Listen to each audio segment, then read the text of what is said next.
Outriders is out. I have played the game, I have finished the game. And let me tell you what I think about the story. These are my first impressions, I need to make that clear. This is not a full review or anything like that, that will come later. This is not going to be an objective video, this will not be a fair video, these will be my opinions. There are still some side missions I have yet to complete, and there's still the written lore that I have to fully read. So these are simply my opinions. So for those of you who just clicked to see what my overall opinions are, and you're not going to watch the full thing, I've got you covered. 3 questions, 3 answers. Do I like the story? Yes. Do I think you will like the story? Hopefully. Is it a complete story like the dev said it would be? Yes. Okay, there you go. Bye-bye. Alright, for those of you that want to stick around, my beloved viewers and subscribers, I will tell you specifically what I liked, and specifically what I disliked. There's a huge difference though between me saying I like or dislike something and me saying something is good or bad. I need to make that point. Okay. We're going to begin with what I liked. Let's butter him up before we cut him down. The main character. This is going to be a controversial opinion, and I'm sure there's going to be a lot of reviewers out there that do not agree with me at all.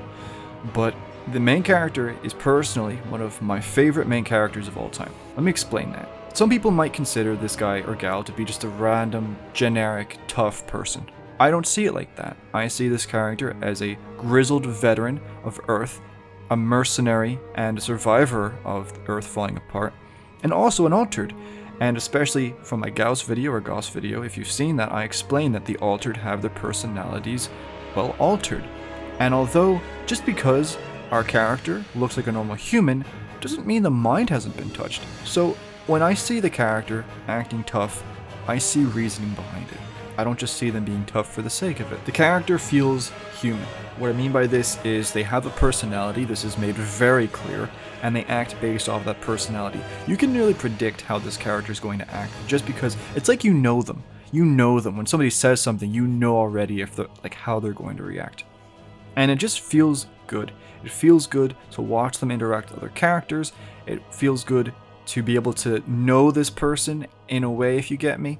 And there was no point in time when the character did or said something and I cringed or I felt like this was off, like it didn't fit the character. This is a very well crafted character. There was a vision, there was reasoning behind it to make it make sense, and it was executed perfectly. Now, I've only made, my main character was a male. I don't know how the female voice acting is like, but from the male side of things, I can tell you I really liked it. This was an enjoyable protagonist. Next up, linked in with this, of course, we have the voice acting. And now, I've already said I liked the male voice acting, and I can't speak for the female voice acting for the Outrider. For the other characters, pretty much across the board, I was satisfied. I was very surprised that this was the case. I was not expecting this to be the case. The voice acting, not only is it good, but it is consistently good. Somebody just liked one of my comments as well. Man, you people are the best. For a game that is... Listen, I don't know what the budget was for this game, but I know it's not as big as something as Destiny. But for the voice acting to be this consistently good, I was happy. Now, again, I understand this is subjective. Some people will not like certain characters' voices. Some people will like all of them. This is just my opinion, but I liked it. Next up, we have pacing. And I actually forgot to add this in my previous video. The pacing works really well. No point do you feel rushed, and at no point do they add padding. I think the best example I can give of padding would be Shadowkeep in Destiny 2. Shadowkeep being an expansion for Destiny 2 if you haven't played Destiny. And in the Shadowkeep campaign, you had mission, and then there was the final mission, right? But before you could do the final mission, you had to, well, you need to have this special armor set to be able to enter the area. And so you had to go and you had to grind the game in other areas or whatever to get this armor set. And then you could do the final mission. And it was straight up padding. There's none of that in this. If you want, you can set the game on, as I like to put it, realism mode, World Tier 1, because in real life it only takes 1 bullet to kill somebody. And you can just go from story mission to story mission to story mission to story mission to story mission. And you can pretend as if you're playing a game like Halo where you don't upgrade your armor or anything like that. And you can just have a fun time. There is nothing standing in your way, And at the same time, there's plenty of different locations and different missions where you feel like you're getting your money's worth. I do believe that you could almost sell this game without the end game. That you can play this game as a story game. So the pacing is very well done. You can relax like I did. It took me like a week to finish the game because I was addicted to Star Citizen. Or you could just blitz through it. I saw one video and it was like how to beat Outriders in 4 hours. Well, it took me 17.5 hours, okay? So yeah, pacing is in your hands. The next thing is the written lore. Now, I have yet to properly read lore in the full game because I just wanted to get through the gameplay first. But from the demo, I was very happy. And I'm very certain that I'll be happy here. The written lore adds so much context to characters both important and unimportant that the world feels alive. And this is going to tie in with another point, which is the narrative passion. I remember before the full game came out, before the demo even came out, they made a video that was with an interview with the narrative team. And it was so clear from watching them that they had so much passion about this world that they had created. And it just shows in this game. Regardless of if I liked or disliked certain parts about the story, it doesn't matter if in the full review I come to the conclusion that this is a good story or a bad story. What you cannot take away from this game is that they really put in a lot of effort with the story and the locations and making it feel like an immersive world and an immersive journey with immersive characters. And they did that. They really did their best. And I have to applaud them for that. And even if just because I didn't like something in the story, I can still appreciate that the effort was there. They went for it. I remember in secondary school there was that one teacher that was like, you miss 100% of the shots you don't take, and everybody was like, oh, stop it, man. But it's true. They tried. Okay? And a lot of times they succeeded, and in a few parts maybe they kind of missed. But regardless, really, really proud of these people for the amount of effort, because they didn't have to. Now that's the thing. That's what I want to talk about now. They didn't have to do this. There are so many people that are playing this game purely for the loot. I was watching one review that somebody already made about the game, and when they got to the story part, they pretty much skipped it because they said, I play this game for the loot. They know that. They know there are people out there like that don't care, but they still put in the effort. So, right, listen, I'm not a shill, but I'm just saying, fair play. Okay, fair play. And what ties in with this is the world and the mystery. The world is so good in this game. You have so many varieties of locations, and what this does is it actually makes the story and the journey feel much longer. It creates distance, because in our world on Earth, when you have different biomes, there's normally a large distance between the two.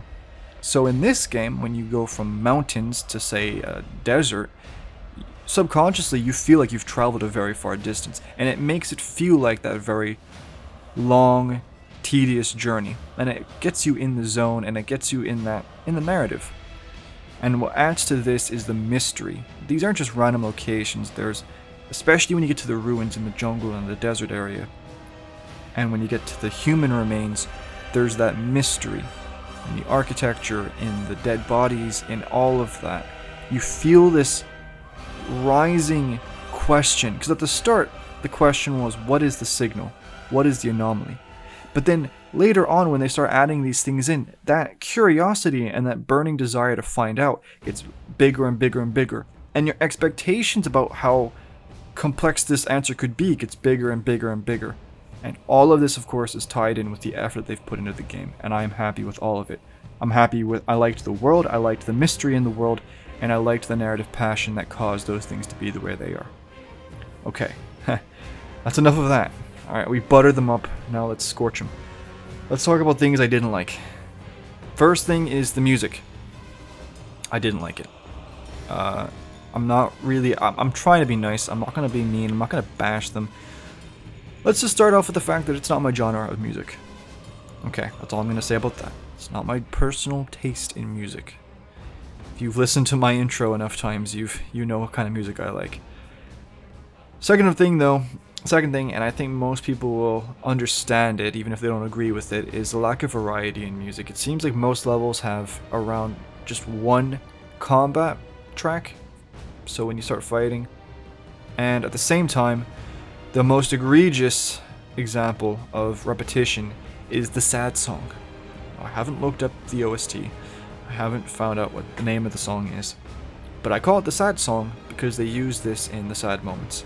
And they use this same song in 3 different moments.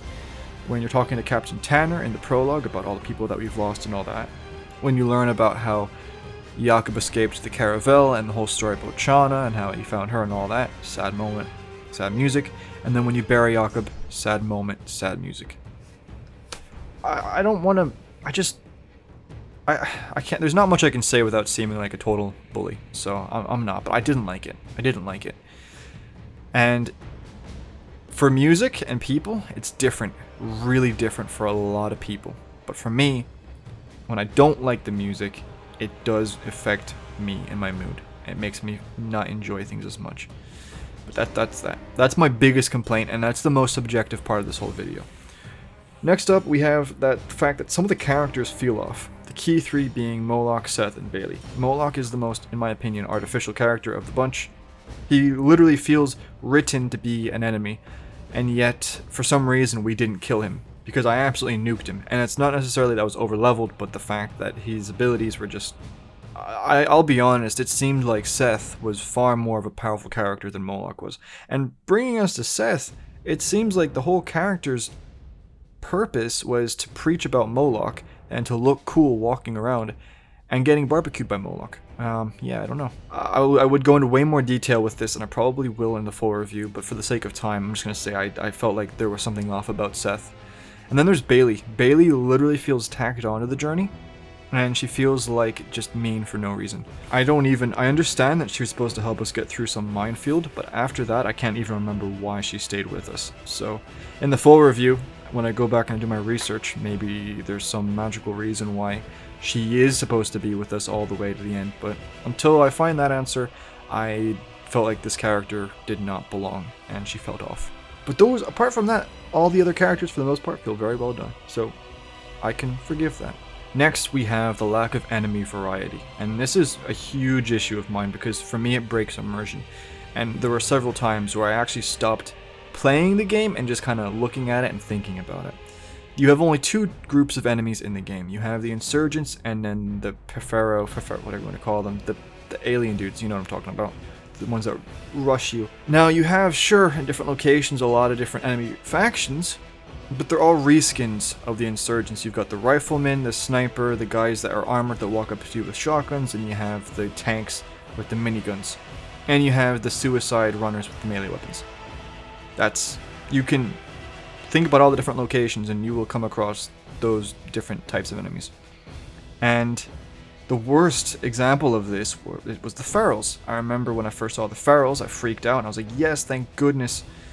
But they had the same guns, pretty much for the most part, same grenades, and I'm pretty sure I recognized the armor set that the one, I think that was the brutes were wearing, because I was wearing it like 50 minutes ago before reaching them. And now later on, it made sense once I learned more about the origin of the ferals and their interactions with humanity, but regardless, for the other groups, it's very clear that they are copy and pastes of the insurgents. So that kind of, for some people it won't bother you, for me it did. Didn't like that. Okay, I'm going to wrap this up telling you my final 3 points. Jakob being on the Caravel, the extent to which the Monroy and colonialism stuff got hammered into us, and finally the big reveal with the signal and the Caravel. Now, I could spend a long time explaining this, and I already have in previous takes and even in this video, which has to get edited out. But I'm going to save that for the full review, because these are things that are very important to me, making sure I explain it the right way, and at the same time, the video is long enough as it is, so you can expect these things in the final review. But to conclude, these are my opinions, and these are what those opinions are. I liked the main character, I liked the voice acting, I liked the pacing of the story, I liked the written lore in the game, the relationship between characters, I really enjoyed that, the world of Enoch and the way that's incorporated into the gameplay and the levels, extremely well done, the mystery incorporated into the world with the architecture and the way we do our missions, extremely well done. The narrative passion of the team cannot be undervalued in any way. It is very, very impressive, and I have to applaud them for the amount of effort they put into the game. What I didn't like was the music. Didn't like the music. Some of the characters felt off, like Moloch, Seth, and Bailey. The lack of enemy variety, especially with the humanoid enemies being copy and paste of the insurgents. And Yaka being on the Caravel. The Caravel being the final reveal with the signal. And then just to the extent with the colonialism and Monroy. I just felt like that took way too long, and it kind of abrupted the pacing of the story, in my opinion. Don't worry, I will explain that in very good detail in the full review. But that's it. Those are my thoughts. These are just my opinions. Okay, take care. And can I just say, forgive me, can I just say how awesome you guys are as well?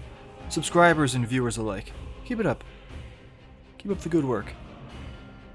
I'll talk to you guys real soon, because you know, with the game being out, this journey's only just getting started.